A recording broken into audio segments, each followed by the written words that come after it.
Video एकैछिन हेर्नु होला है, कति राम्रो बनाएकी छन् यिनीहरूले चाहिँ हेर्न, कति राम्रो भिडियो बनाउँछन् है त। एकैछिन हेरेर साथीहरू है त।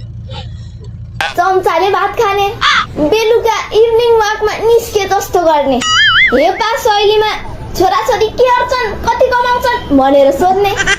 आँगनमा बसेर अरूलाई देखाएर मुखमा अनेक थरी दलेर फेस प्याक गर्ने, नुहाउन चाहिँ ननुहाउने तर परफ्युम छर्केर गाउँभरि डुल्ने, गफ गर्दा हरेक कुरामा गाउँलाई काठमाडौँसँग तुलना गर्ने, you know like I mean हुन्छ नि भन्ने शैलीमा कुरा गर्ने, बेलुकाको खाना खाएपछि अगरबत्ती बाल्न खोल्सातिर जाने, रजनीगन्धा घोल्दै अरूलाई चाहिँ त भोला खान्छस् होला नि भनेर सोध्ने,